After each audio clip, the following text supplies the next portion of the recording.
morning, afternoon, evening, whenever the fuck you listen to this. It's morning for me currently, and she's still sleeping. Apparently. I don't even know how to move on from that. What's your hard and joy from the week? My hard was therapy this week.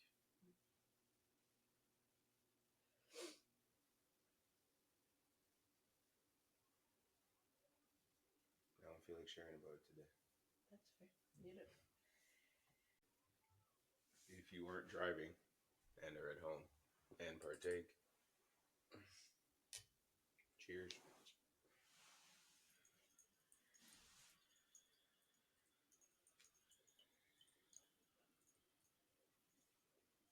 Are you still thinking? Because this is supposed to be your fucking buffering zone. But then you're gonna cough, so I'm just waiting. You could have got your fucking heart out while I was inhaling. And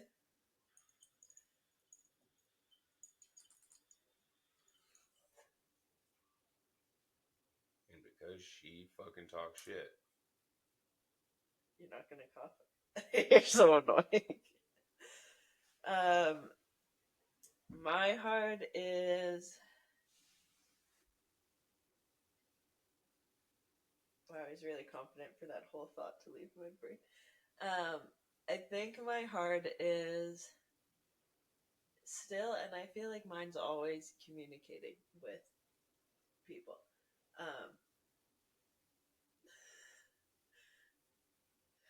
Just watching you be zen over there.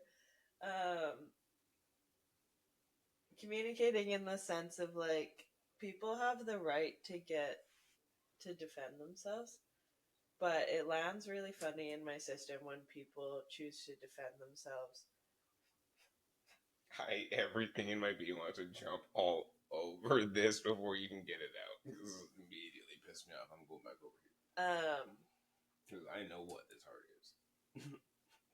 Yeah, I'm not going to give specifics, but when people choose to defend themselves over something that doesn't need to be defended, and I don't know if that'll make sense to everybody, but when you bring a problem to somebody and you're like, hey, this is a thing that happened that made me feel this way, and in response they choose to defend why they did it rather than explain how to not let it happen again, it just always sits really funny in my system because it's not...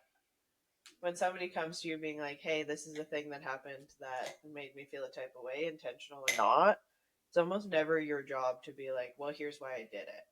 And I promise you the person on the other end doesn't want to hear why you did it.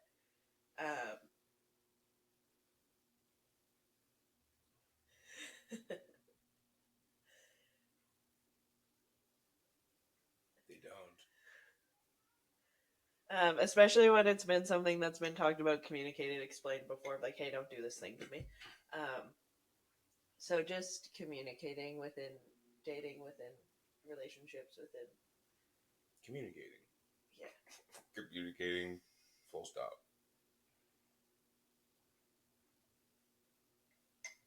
Yep. What's your joy from the week?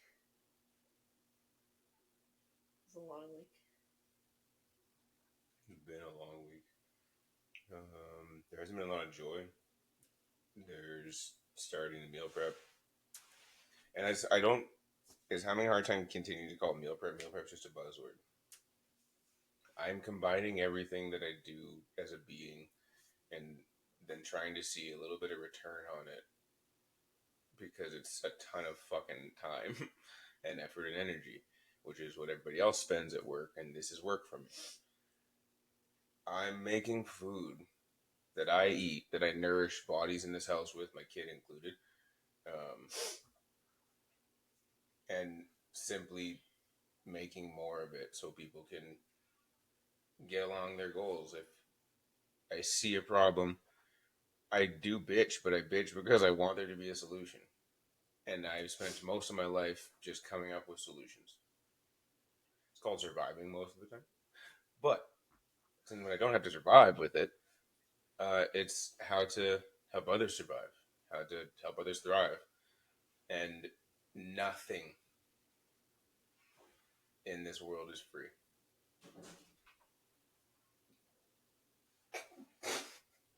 She just looks so concerned. She's like, "You guys hear that?" Isn't Brian still here? Yeah. Did you fall over? Nola was hella concerned for your well-being. I wish we had a camera on her for that one. Just about did a backflip, reacting from a dead sleep to whatever that was. I have no idea what I'm saying. That was fun. Oh yeah, nothing in this life is free. And while I've been saying it for years, free. Now there's a cost to the time and effort that I put behind these things. And I take a wild, though I am mellow currently, a wild amount of joy when an idea comes through that I think I can help solve a problem with. It's people around me that remind me that that idea should see a return. Ethan would do everything for free if he could. And I will get emotional about it. And I love hate that about me. It also is like every time it gets brought up, everybody else chimes in and agrees. And I like that. I like that about me. Because a lot of times I juggle. Am I too greedy? Am I too this? Am I too that? But like I really don't know what to do when I have. I'm fine. Emotional support dog. I really don't know what to do when I have. Because there's so many people that don't. No, I didn't.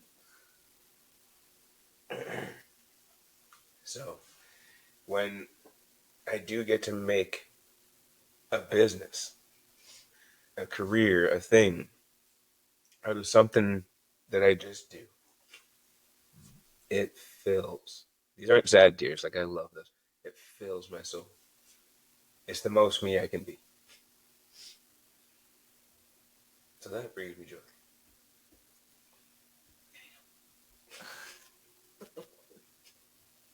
Literally the definition of an emotional support dog. Specifically for Ethan, the second tears come out, she's like, "Hello, I am here." But like she processed that those were happy tears because her tail's been wagging the whole time. See, he's walking. He's fine. Quick attention to Brian to make sure he's still on two legs. Yeah, it's been cool. Like, it's been one round of Ethan doing meals for people, and the feedback has been good. And it was still like a big day for you to do. Like, that was a lot of cooking. Yeah, in total, I figured it out yesterday. It was 11 hours of cooking. It was like 6.5, 7 the first day, not including packaging. But like from start to finish cooking, it was just like a lot. And that was also like it was a cool challenge. I love that it challenged me to think on the fly. Like I had to convert a little assembly line. I shot the process. I have 2 hours of video I have to edit. I get to edit. Sorry. I just to sit back and look at that shit now, even to be a fly on the wall as I did it, and I'll get to see some perspective of my brain running a million miles a minute. To use all the skills and to have to bring it all into the thing for other people. Yes, I'm getting some money back because that's the point. I should. Fuck you. But I'm also teaching people how to do this. Everybody's in my inbox asking me, why am I doing this? How am I doing this? Because this is how I eat. This is how I feed people. And then it's fitting their macros the way they can. I made this stuff so that it helps people get there. I can't fucking do this for you. But this is I can help you get there. Yeah, and I'm sure as you get in the groove, it'll get a little bit more streamlined and what can we cook at the same time. And I learned so many fucking things on it was a good time looking back. It was a piss off in the moment. I would do so much shit different than I did. Yeah, work out some of the kinks, and the perk of people trusting Ethan early is they get it at a little bit of a discount. And then, yeah, it'll be a little bit more profitable. And this is where Ethan and I will always butt heads because my brain is very money and business. oriented, and That's how she's built what she has. There is nothing negative about that. But I need a bit of it. That's why, but I let her keep it because I can't do it over here. it's actually not that fun to be doing math with money 24/7, 365. But I do try to help Ethan and encourage him. My biggest thing with him is like, you deserve to be paid for your time and effort, and he doesn't always believe that. So it's not that I don't believe it. Like, I see my worth in it, but it's like I also understand that there is a lot of give. There has to be in this life. I live a life that has to be more give. And I think it's finding the happy medium between the two of us of like, where do you at least break even, make a little bit of money for your time? Because, like you said, that was like 12 hours of cooking. 12 hours of cooking, and I also- can tell you that I made $90 on that whole time, effort. And that's not including time and shopping.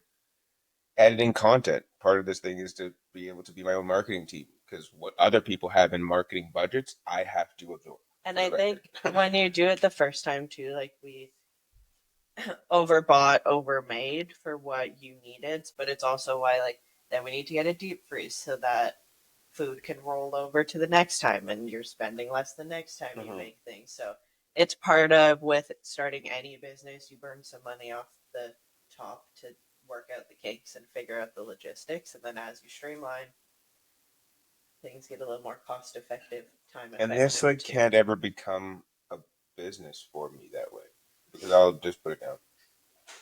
This that sounded wet, whatever that mistake was.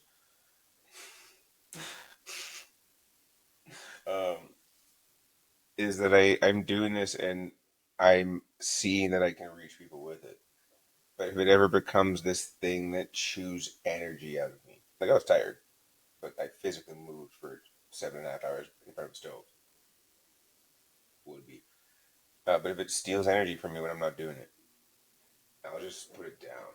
And I think it's nice the setup you have of like, I do this once every 2 weeks. You're either in or wait till the next time. Yeah, like if you wouldn't eat at my house, stay the fuck away from me. This isn't a conglomerate. This isn't I'm trying to be corporate. No. If you wouldn't eat at my table, get the fuck away from me. That's what this business is to me. I'm Ethan and I make food. Yeah. Want some? And yeah, me trying to take a page out of Ethan's book a little bit as I started. I guess part of my joy, I don't remember what my other joy was going to be, so we'll just roll with this one. I wanted this like rainbow necklace from Anthropology for like a long time. But like I'm not willing to spend $60 on a necklace that's probably going to break. Especially from somewhere like Anthropology. Like I have some necklaces from like local places and like friends that do jewelry, but like I'm not giving Anthropology $60 for a necklace that Ethan's probably gonna pull off my neck one day. Accidentally, not like because I want to. Because she talks shit and doesn't tell me she's wearing a fucking. We've necklace. only broken like 2 in our time, and that's pretty solid good. For how much I get a hold of you. So I decided to go on an adventure. The amount of people, I got a caveat, the amount of people that made a joke or a comment about the fucking attitude stick, solid bit of $14. It hurts. So I decided to go on an adventure of, can I make my own necklace? I can't. On back. Can you reach it? Can you show and tell the people? You better say something fucking nice. It's like that TikTok trend. Thank you for ruining the joke by saying it out loud. Can we see it? Are you being nice about it? This is my necklace. I made it out of glass beads from the dollar store at Michael's. It only took me like 45 minutes, and this is the first one I made.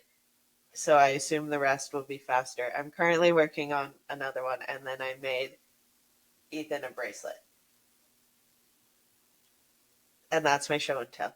I spent like maybe $30 total on all of the beads. What? On all of the beads, and I got a storage thing for my beads so I could sort them by color. Everybody was like, "You need to spend more." It looks like a tackle box for beads. I'm not like, sorry. Everyone was like, you're going to spend more on the beads than you would the necklace. Yeah, but I can make like $1 billion with the beads I have now. And Yeah, that's such a crazy sentence. Do you think I'm using all these? There is some tweaks and change I would make for the next one, but somebody on my TikTok live was like, are you going to sell them? And at first I was like, I could. And then I was like, actually, no. Let's do a hobby that doesn't turn into Jill making more money. Because I will always take the make more money route. It's a little bit of a toxic trait, but not a toxic trait. I just like, I'm always like, can this make me money? But like, I'm trying really hard. This will get comments because people will be like, this will split people. And it also have people agreeing. Hey, Stinky, you need to go if you're going to sit up because nobody wants to listen to your breathing. I'm not even mad about it. Just get the fuck away from the mic. Or lay down. Yeah, thanks. Sitting right in front of them. No, it's not going to matter from there. Go. Right there. Yeah, someone on TikTok was like, are you going to sell them? And I was like, I could. And as much as I could, I'm confident I could figure out how to make them cool. And bitch was like, he's hit right here. She almost went down the stairs and like, wait, he's hit right there. I could go to a farmer's market. I could sell them. I could do the thing. But like, I'm trying really hard. That's cool as shit.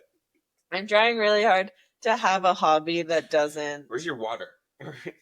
Doesn't need to make me money. I'm allowed to have hobbies that don't make me money. I'm telling myself that. No, and it is like, as much as it's always get that money, it's in a world that's always get that money. Sometimes shit is just nice to fucking have for yourself. I'm also not with. No, I'm trying to stop saying lucky. I hate when people tell me I'm lucky because I'm not. I figured out how to do this, but I'm not in a place of needing to make money. Like, I'm not like, these necklaces are the reason I can pay rent. Like, I'm buying. I like that pivot in word. Go back to it and say it again. I'm not in a place of needing to make money. No. The way you just addressed your own. Oh, not saying I'm lucky? Yeah, say that and say why. Because it took me a second to actually hear what you said. But that one's important. It took me a while to realize why I get so mad when people are like, you're so lucky. I'm literally not. I figured out how to run a business. I figured out how to do this by myself. So anytime people are like, you're so lucky you're from home. You're so lucky you work for yourself. You could do it too. You just don't want to put in the work. That was someone in my comments with the meal prep said something to the effect of, you have so much free time. And I was like, are you fucking... Like, I wanted to tear her head off. Because the rest of her comment was nice. But you have so much free time. Like, are you fucking hot?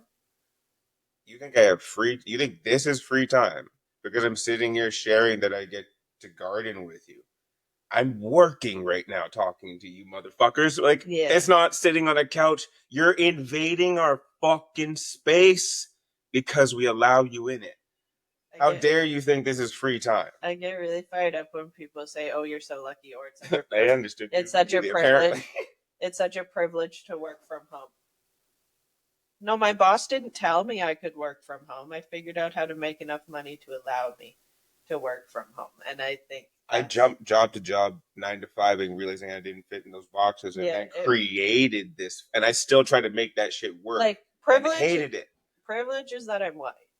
Privilege is that I have parents that have money if I was to ever need it. But mommy and daddy didn't go, here's a business, don't fuck it up.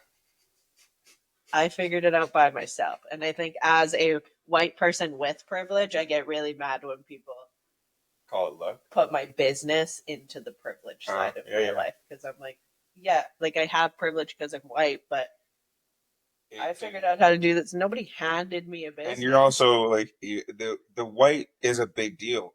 You're also a woman with a business. And this is where this interchangeability, this fucking intersectionality, this thing that we do called life happens. Where we talk about it all the time, and you openly say that I have a privileged experience because I'm white. But like a white female, though it comes with privileges, if you take white off that and say female, there's a whole lot of disadvantages that come with being female in a business corporate world. And if you think otherwise, you can suck out a shotgun and wake up. I don't know. I sat in on like committee board for the NATE personal training program a few months ago, and there was Can y'all see anything? I can't tell from no, phone. thank you. There was 3 females on the whole call, and I was the youngest by at least 20 years. So like the health and fitness industry is not female focused in any way.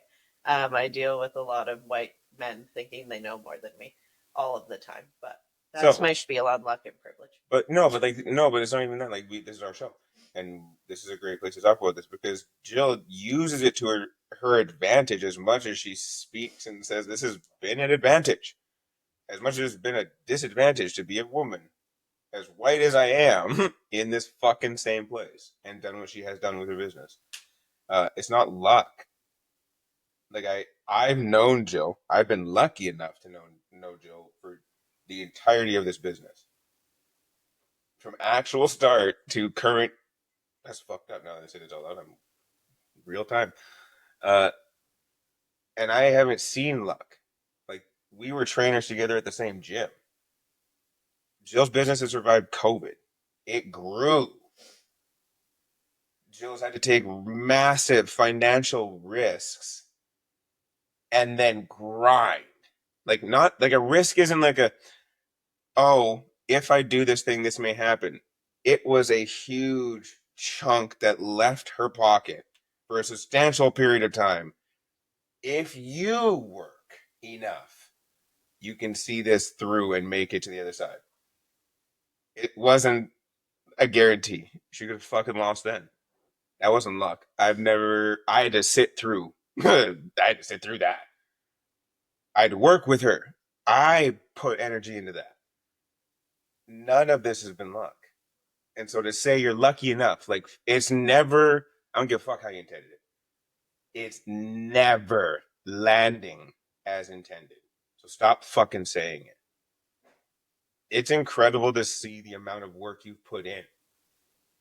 It's far better than you're so lucky. Fuck your luck. Luck is like Don't disrespect that luck shit. is like finding $20 on the ground. Luck is not building a business From the ground up. and maintaining a business. Did you know that most businesses die in the first like 3 years of operating? That was a stat that lived in my head for so long, and I was like, "Oh, I'm gonna make it past 3 years." We did it. It's like I'm not being a stat of businesses that don't make it.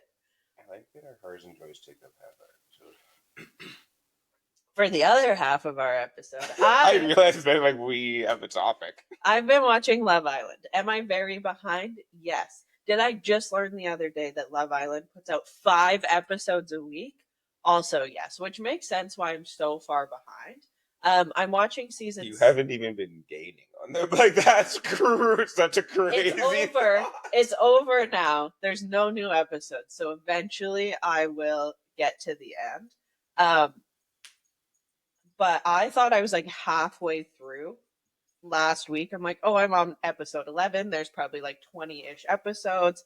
Nope. Someone on my live was like, there's 37 episodes. I said, what? And I wouldn't say like I maybe average an episode a day. So we're really struggling. I have never watched a season of Love Island before. I didn't start from season 1. I went straight to the newest season because, listen, I would make it to season 7 when I'm 40 if I had to start from season 1. So we're on season 7. I'm only on like episode 20, maybe. But I watched an episode last week. And if you watch Love Island, it was episode 8, and they had a leather and lace party. If you've never watched Love Island, don't give a shit. It's a dating show, if you couldn't figure out by the title. And their leather and lace party was exactly as it sounds. However, it made me ask Ethan a question, which I think it's fun that I still have questions for him this far in. It made me curious about the actual logistics of calling somebody a dominant or a submissive and what that actually looks like. Because TV tends to do the very 50 Shades of Grey. 50 Shades of shut the fuck up. Dom, sub, kink sign here, you don't get to say blah blah blah blah blah. And Love Island didn't do that, but they did play with the terms of dominant and submissive in the show. They asked who was dominant, who was submissive. But they conveniently only gave those two options, and I think that was the first part of the question I didn't understand. They only gave those two options, and 90% of the people in their outfits, because they obviously wore leather and lace, were collared. And my brain ran down the stairs, and I said, I have a question. If you were on a show as the human you are, so Ethan being a dominant, me and Ethan are, if you don't know by now, like the very extremes of the spectrum. He doesn't have a submissive bone in his body. I don't have a dominant bone in my body. But like I'm a brat, so I don't show as your typical like I do everything I'm told. People see her business side, and I see the stern brat. I see the one that got the shit done. But like that heifer pushes back on me all the time. But that would stop most people right there. You'd be like, and I'm like, push, please push. So it got me thinking, like, can you, even for a show, as a dominant, as a brat, as a submissive, fake it? Like, I'll show Ethan the scene, but they got all of the men to be handcuffed to, is it an Xavier cross? St. Andrews. Where'd you get Xavier? I don't know. Because it's an X. You're funny. That was fun. I wouldn't have guessed St. Andrews because that's also a little Christy for me, but hey, I didn't come up with BDSM. I just played the game. Oh, now I'm like learning too many things about this cross. Now I want to know. Now I'm going to take a lesson.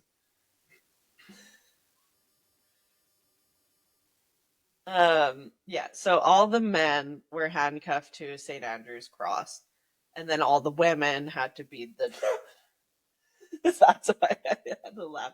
All the women had to be the dominants. And my brain was like, I couldn't. Like if Ethan was on handcuffed to the cross and they exact words were, tell the boys why they've been bad, I would be like, can't. That's about to happen? Yeah. That immediately sorry. But like I couldn't fake it. Let me see this thing.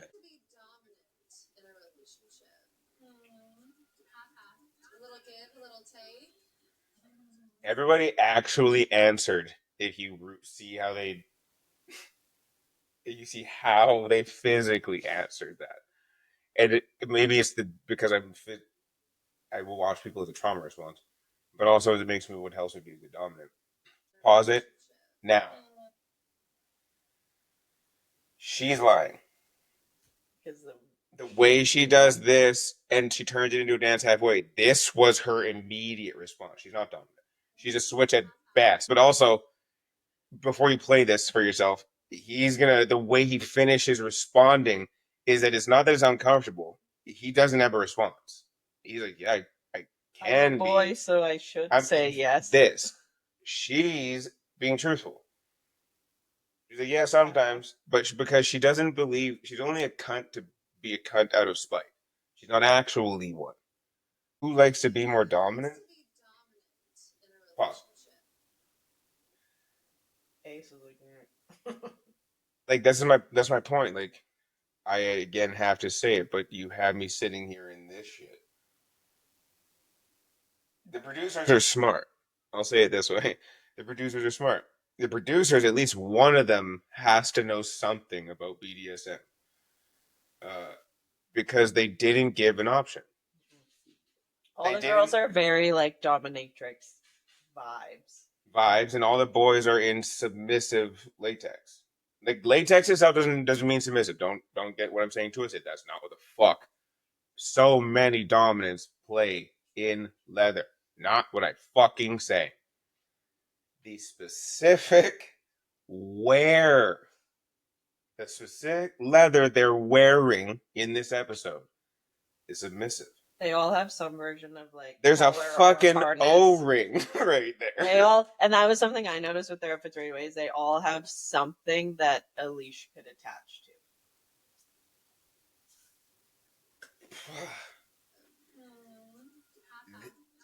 Yeah.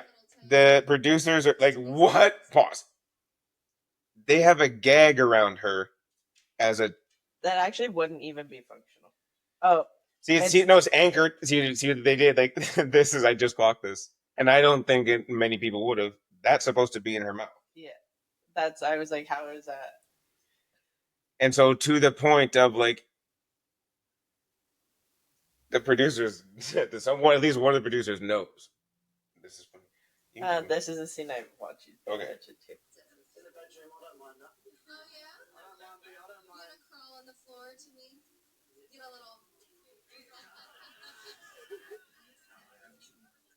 Yeah, oh yeah, he had to fight every. It's the panic of like he was like, Yeah. no, I'm on TV. Yeah, all right. Okay, so your question is, can you fake it? No, that's why there's switches. Like, look at that man's face. He's like, I'm trying to get on with our show. You can't fake it. There's switches. They didn't give that option. That's fair. The producers are smart because oh god, the most dominant person in that room is a female that didn't answer, or at least it wasn't on camera. Like that, and that's what I think is funny is that the gray area is because most people like a little bit of this, a little bit of that. There's a switch in most people. Yeah, I think it just. I always get a little bit annoyed when shows choose to include kink but not include kink in the show. Like, if you're gonna include it, then include it. But like, to dress everybody up and not give them an option of outfit and then ask who's dominant and submissive without any like education around it or options or whatever. Like, I bet you some of some of the people on the show don't actually even know what it means to or be don't dominant participate or submissive or have no interest in it. But they're just answering because they have to, because it was scripted, whatever it may be. And I think a lot of these shows miss like on the applications, and I've been on received applications and done the application process for 3 or 4 of these shows now and reality TV. Like there are options in the relational areas, and even as you identify, there's options for that. For shows like this, they're specifically designed to bring this out to you. It's in how you apply. It's in the contracts. It's in everything. But they're only going to give you 2 options there too. And I think they miss a big area of like millions of people watch this show. Mm-hmm. So why not make it?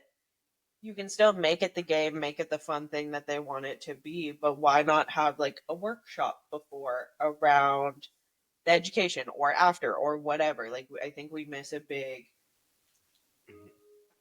opportunity to actually educate people on this side of it, because if you only want to include it in your show as part of a game, then you're making it a game. And you're making it no, this is the worst part. Sorry, I'll say it the way I heard you say it. You're making it unsafe. King and BDSM up front, like we talk openly to educate it about it and the life we live, but there's an inherent danger to doing this freely with people you don't know. Like this isn't just sex with strangers. Well, that's they go on in this episode to, like I said, men are on the crosses and then each like woman has a toy, and like, good thing none of them know how to swing one, because that's also how, like, I'm sure they had rules of like you're not to actually hit anybody and blah blah blah blah blah, but that's also how people get hurt. Like, show or not, putting a toy in someone's hand when they don't know how to use it is how people get hurt. Yeah, and it's not to take the fun away. It's that I have real coffee, real connection, real sitting with people, and I get to hear the ridiculous amount of trauma in and around simple connection and intimacy. The things that people have to work through just to get in front of a dominant that choose to be in this, like, there's real world repercussions to this glorification and bastardization of something that people do and participate in actively, safely in this world.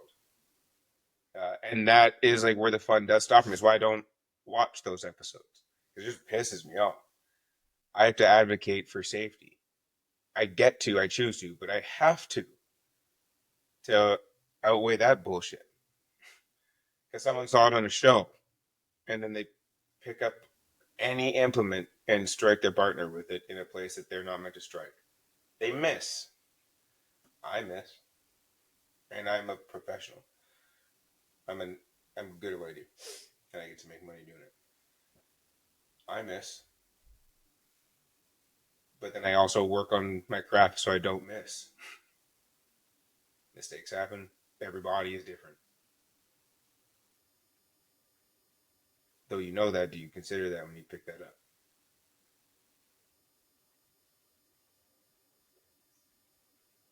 We don't want to scare you guys out of practicing. Like No, this is it's just this heavy conversation in real conversation in spaces. And I think our social media, our TV chooses to put it in because it catches people's eye, but they don't always choose to actually do it safely and properly. And for people that and then censor social media when people try to do it. Like how many beautiful for educational spaces do we see fighting to keep their pages alive right now because it's social media, yet this is free. and for people like us that safely practice, it's annoying to be like, oh, we use that as like clickbait or to get more eyes or because people think it's sexy. Cool, it is, but like it's not when somebody gets hurt because of it. Do you still find it that funny when you have to hear what happens on the other side of those? The fun ha-has turn not so fun ha-has. Because though you don't think you hear about them every day, you do. Nobody says it started here. You just heard how it ended.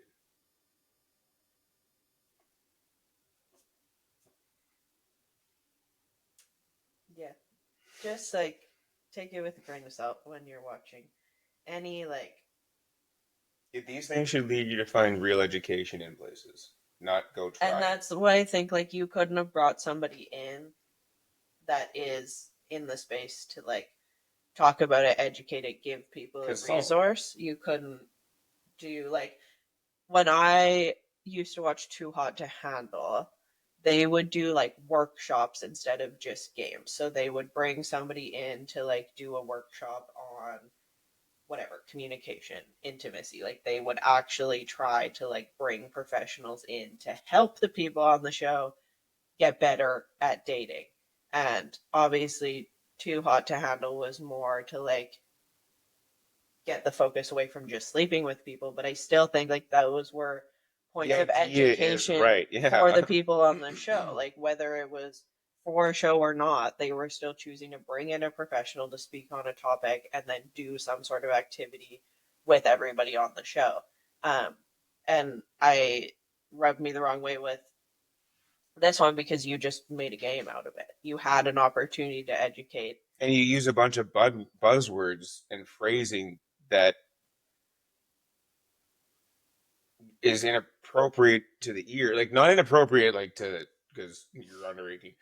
No, like, the way you used it is set up comically versus how I would use it in scene or setting. And that's not to say everyone has to do settings and scenes like me. It's the way you phrase things. Tell everybody how they've been a bad boy. Well, and like, what was the point of asking who's dominant and submissive if like they weren't? If you didn't get an option after that, yeah. anyways. Yeah, yeah.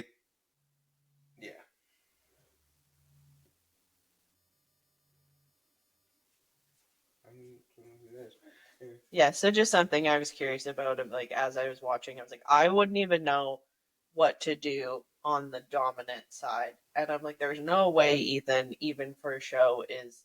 No, I've turned down to. It was fun to talk about it in the moment, but like I've turned down modeling gigs where they're like, "Would you wear a collar?" I had to go back and forth, and I had to. This is not a shot at them. Like they asked me if I would wear a collar to dance with them for a big show. And I was like, absolutely not. And they're like, well, we complete the look. I'm like, no. Then you're welcome to find someone that will wear it. And I'm not as a black man going to be owned by fucking anybody. B, as a trauma survivor, I'm not letting someone lock up my voice. Are you fucking high? And C, out of genuine respect, I said no. And I don't ever want it to have to go to my reasons for saying no. I'm a survivor. Yeah, and like those are also why I don't have submissive bones in my body. There's a lot of representation I choose not to portray outside of the fact that I get nothing from it. So why fake it? That's also disingenuous. Like everything about that shit goes against who I am fundamentally. Take dominant out of it. Fundamentally, that argues that's just disingenuous. So I choose not to. So yeah, you can't really fake it. Like people, I mean, I really fake it and choose to fake it are two different things, I think. But even still, why choose to fake it? That being found out is, I think, worse. It has worse implications, worse repercussions than just being. Yeah, I think it's been interesting to What? watch Love Island, but even before that episode, I pointed out that a few of the men were submissive right off the bat. And I think when it is part of your being, it's easier to clock. Where my tribe's at. Like one of those men really meant it. Oh, he really meant it. He meant it. That wasn't just for show. As much as he got excited, like that was. I got to contain the excitement. I'm on national television. Yeah, Don't do the thing. Like he had his arm around, and he's like, "Oh yeah, like I like that. I like that. Like I would." And they're like, "Oh, you want to come to me right now? Would you crawl to me right now?" And he was like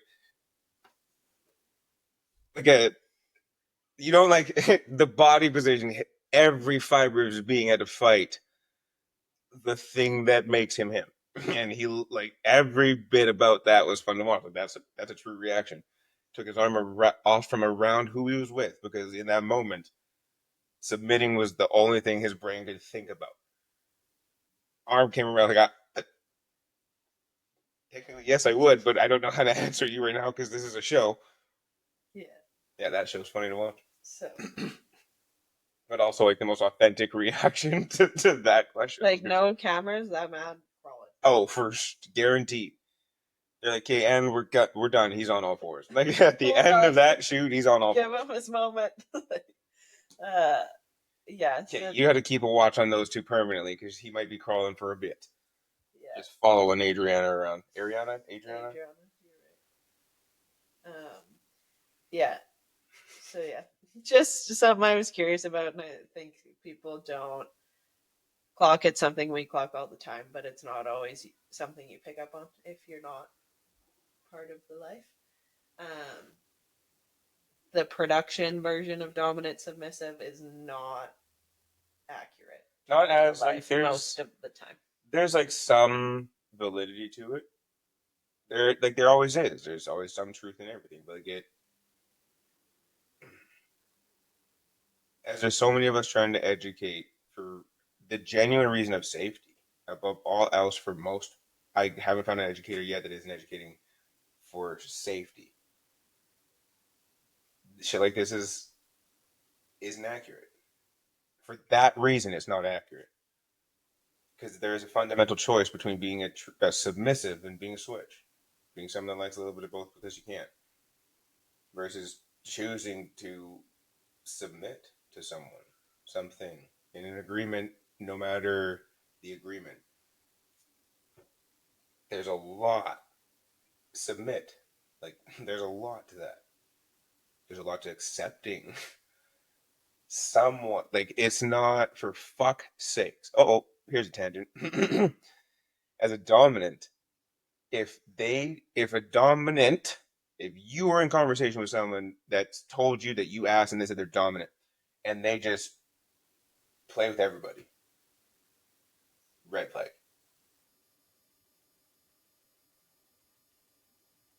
Just because I can doesn't mean you should. Are for sure people I do not play with, will not play with, for so many reasons, simple and complicated. But the amount of people that are learning that dominance turns submissives away all the time,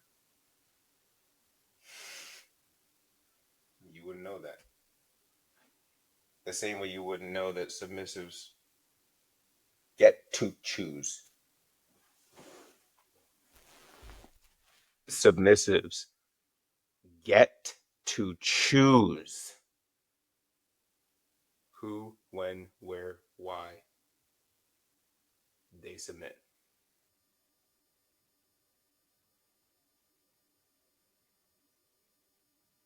Get to choose.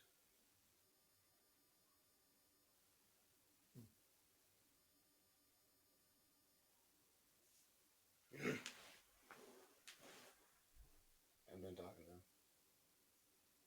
What? Just watching. Yeah, I think that's it. That's all.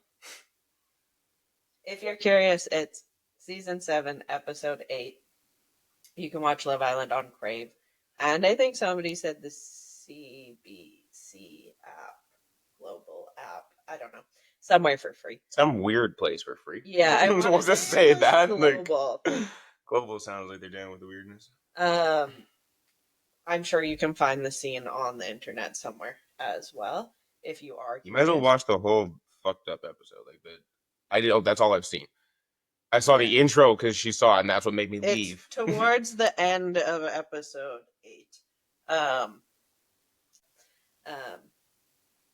Yeah, that was a funny ass sentence. Like, I'm out. I'm not doing this right now. Yeah. Let us know if you have any questions, comments, concerns, if there's anything you're curious about, if you've watched any shows or movies where you're like, is this that's accurate? Such a good that's Let such a good us idea. know, and we will happily go check it out and give you our personal and professional opinions. Yeah, tell us movies, shows, places you've seen the Dom sub conversation and BDSM conversation, the kink conversation. Okay, is this actually how this is supposed to go? It's just not even like that. Like it. Is this safe? Even if that is this whatever. Is this actually how this works? Because I think that I would rather get to have those fun around something conversation and make it real than to have to address something. There's got to you know what I mean? Someone somewhere doing it accurately. Maybe we just haven't found it yet. Yeah. But as always, you can find us at Shifting the Lens Podcast. You can find me at CoachJill.April. Fight me on this. And I'll catch you guys next time.